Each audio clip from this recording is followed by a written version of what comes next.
A loving mother of four appeared to be a loyal and dedicated mother to the rest of the outside world, but a strange twist of fate would reveal that not only was that a lie, but she was also hiding unimaginable and disturbing secrets in plain sight within the family home. This is the evil and shocking case of Mitchelle Blair and her house of horrors.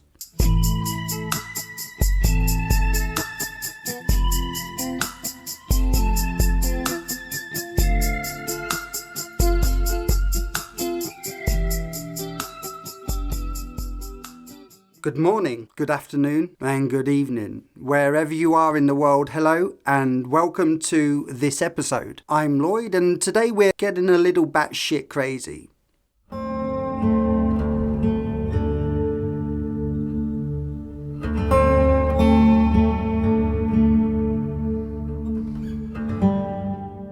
Mitchelle Angela Blair, also known as Angel to others who knew her, she was born on the 10th of May in the year of 1979. She was raised by her mother and they lived together in a small apartment downtown house on the west side of Detroit. There wasn't anything unusual or different about them both. They were just a normal, everyday family. Everything seemed fine. However, all this was about to change when Mitchelle's mother asked her friend if she wouldn't mind to babysit.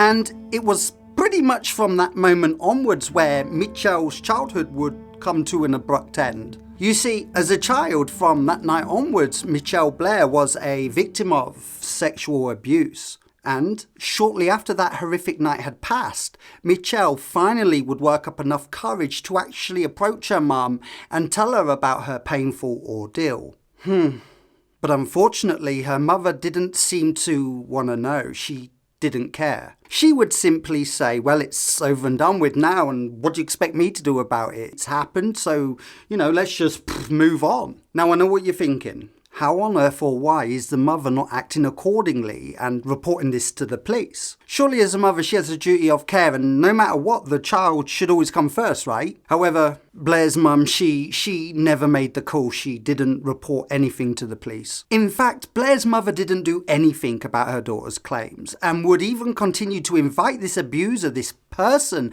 around the family home for parties, drinks, and even movie nights. And so I can only imagine how a very young and emotional Blair could easily break under those circumstances. After all, there was no support put in place, there was nobody there for her to talk to, and so this abuse would just continue. Fast forward almost 20 years and Mitchelle Blair is now a grown woman with a rented apartment downtown house and 4 of her own children. She had 2 boys, 2 girls with 2 different fathers, Alexandra and Steve. Both Alexander and Steve, they were never really around much. They didn't tribute in any way to the children financially or emotionally. They just simply were never really present in the children's lives.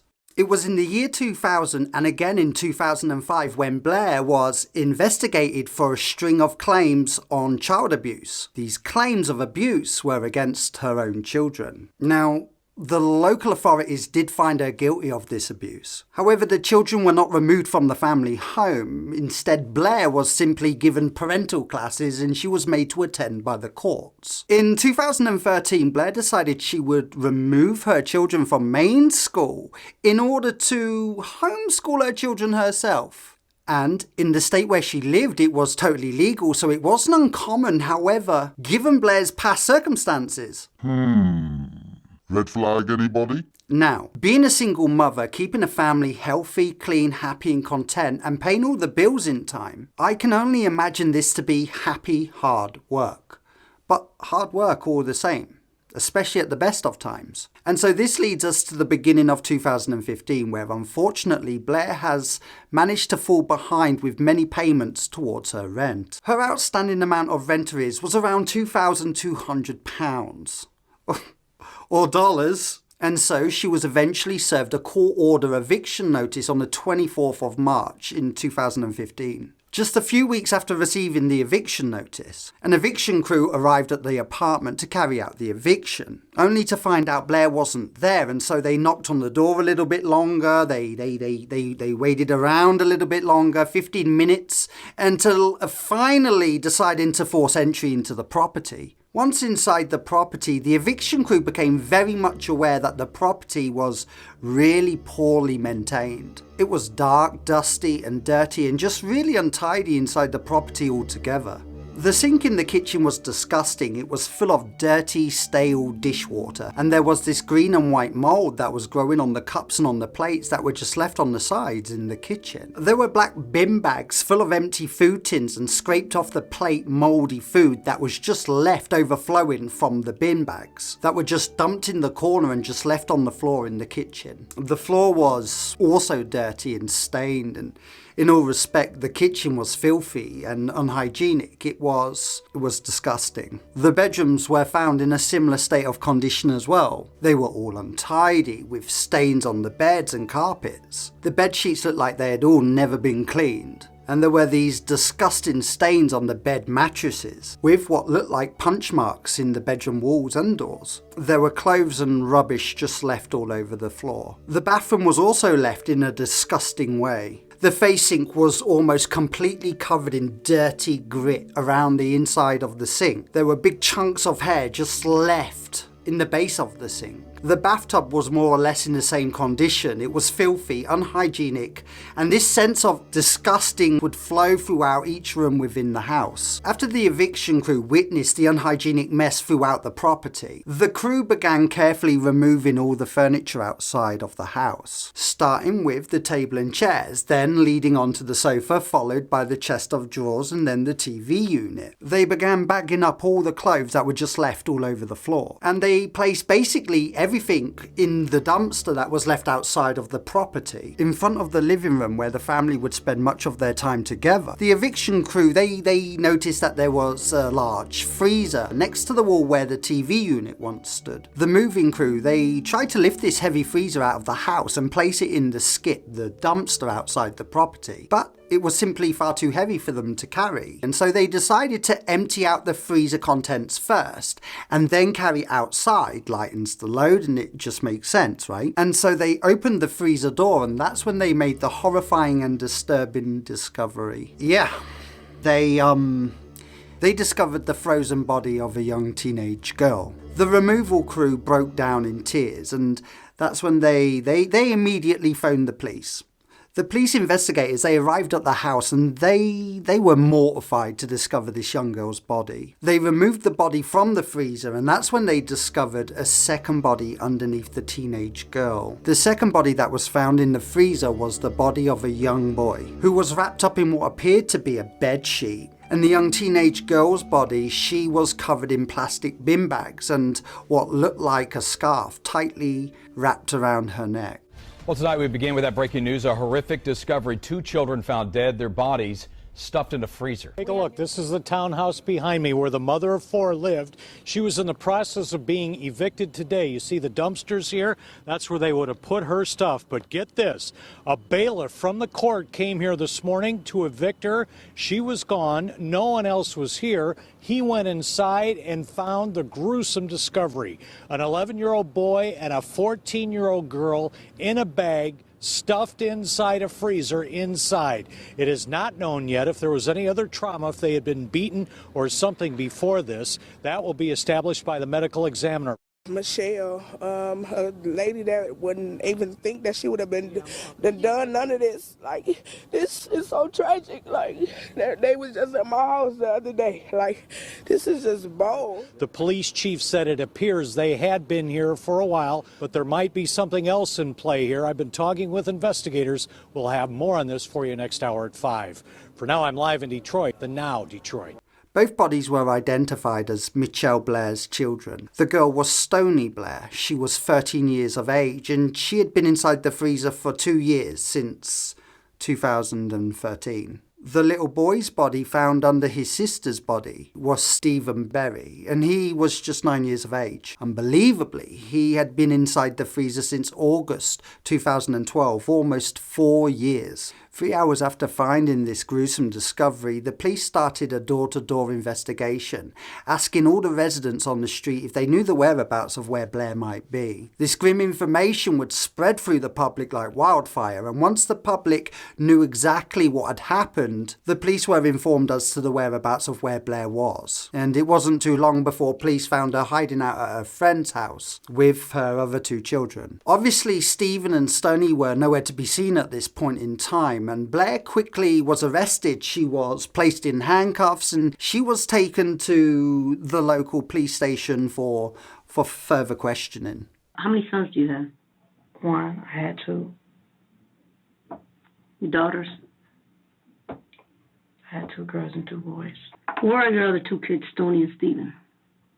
At my house, at the old house. Where in your house are they? Freezer. Who put them in there? I did. In the interview room, during her interrogation, Blair told police officer Diaz, "I just want you to know I'm not evil. It was just an evil act and nothing more." Officer Diaz was completely and utterly shocked by this statement, as Blair went on to confess killing both her children, even explaining her horrific story to police in graphic detail. What did you do when you went back upstairs? I punched him. I just started punching him. I just kept punching him. Just hurting him. He's skinny. How long did that go for? He was in there 4 or 5 days. She just slammed her. You know. So you grabbed harder? Not grab. I just got it. I already had a good grip. So I did like this. You know how you sling somebody down? After he said what he said, I just threw her down. I kicked her.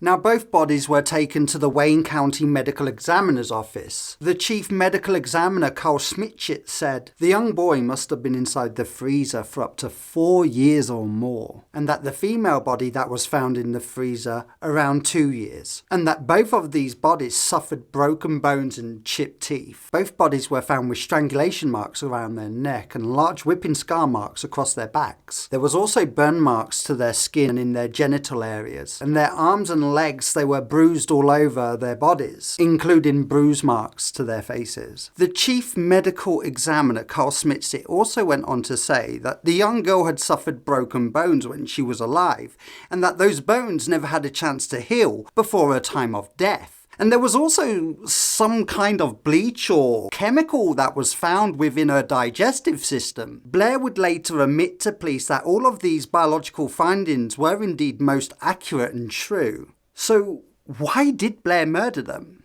What on earth could have possibly have happened to make this mother lose all sense of unconditional love for her own children? Well, in the police interview, Mitchelle Blair claims that she came home one day in the middle of summer to find her youngest son Alex, who was playing at the dinner table with his action dolls, and that he was placing his dolls in sexual positions. And so Blair asked him, why? Why are you doing this with your toys? Has anybody done this to you? Apparently Alex, he replied, yes, mummy. Stephen does this to me all the time. Blair then went on to tell police that she had also found out that Stoney, her daughter, well, she was also sexually abusing Stephen and Alex, and that she believes if Stoney wasn't abusing Stephen in the first place, then Stephen wouldn't have gone on to abuse Alex. And so all of this is typically Stoney's fault, right? Stoney's fault. Blame it on the child.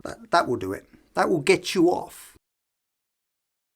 Blair actually told the police that she was protecting her son Alex, and that Alex was a sweet, gentle, kind soul who wouldn't hurt a fly, and that she was protecting Alex, even if that means killing to protect Alex, then so be it. She then goes on to say that Stephen's death was an accident, but Stoney's, however, that was a good thing, and that she wanted to kill her, and that both of her children had the devil within them, with the devil's blood and evil souls. Fast forward just 6 months to the court hearing, where Mitchelle Blair pleaded guilty on 2 accounts of premeditated and first-degree murder. Both surviving children were asked by leading court counsellors if they had ever suffered sexual abuse from either their brother or their sister, and surprise, surprise, both children said no. In fact, both of the surviving children would only go on to speak about the pain and abuse that was continuously inflicted upon them by their own mother. And you remember the little boy? The little boy who Blair claimed was being sexually abused. You remember him, that little boy who wouldn't harm a fly, the one Blair said was kind and gentle-souled, the one she was protecting. Well, in court it came to light that it was lies upon lies upon lies. That little boy, Alex, he had over 35 scar marks on his back. And these scar marks were made from being whipped by speaker wire. In court it was also proven that both surviving children were beaten with extension cords, planks of wood, and they were burnt regularly by curling irons, and that they were both starved of food and water. Both had numerous scars all over their bodies due to the sickness and horrific illness that was Mitchelle Blair. And it took just less than 2.5 hours for a judge and a full courtroom jury to find Mitchelle Blair guilty on 2 counts of first-degree murder and child abuse. As a mother, one of your primary responsibilities was to protect your kids. And in that respect, you failed in the worst possible way. Despite what happened to you when you were a child, you had the opportunity to grow up. True. You had the opportunity to become an adult. You had the opportunity to make your own decisions with respect to running your own life. You're therefore sentenced to the Michigan Department of Corrections for the rest of your life without the possibility of parole, meaning, of course, that you will never get out.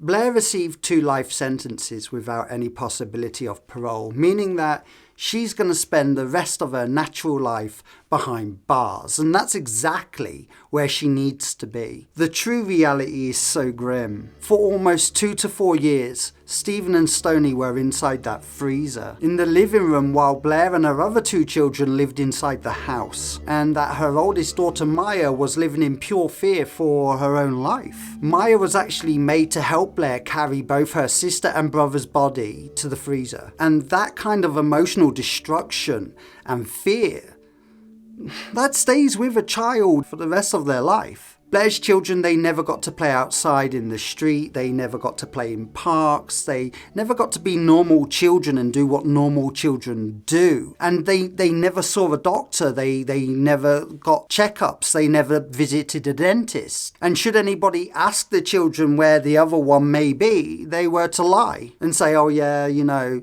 they're at their nans, or they're at their aunts, or they're at a friend's. And so both children, they both went unnoticed for years. Oh, and one last thing. Mitchelle Blair continued receiving $171 a month for family food assistance. So yeah, she was still claiming government benefits for her 2 deceased dead children. The 2 surviving children both are living a much better life now. They have the support they need to get over this horrific ordeal, to help them fulfill what's ever coming next for them in life. Hello there, and thank you for watching this episode. If you have enjoyed this video, then please consider subscribing and liking this video. Your support really does go a long way in helping us make more videos just like this one. So, what do you think to this episode? Do you believe Blair's claims? Or do you believe she was born plain evil? Maybe her upbringing's to blame? Either way, let us know your thoughts in the comments below. And as always, look after yourself, and I'll see you again on the next episode.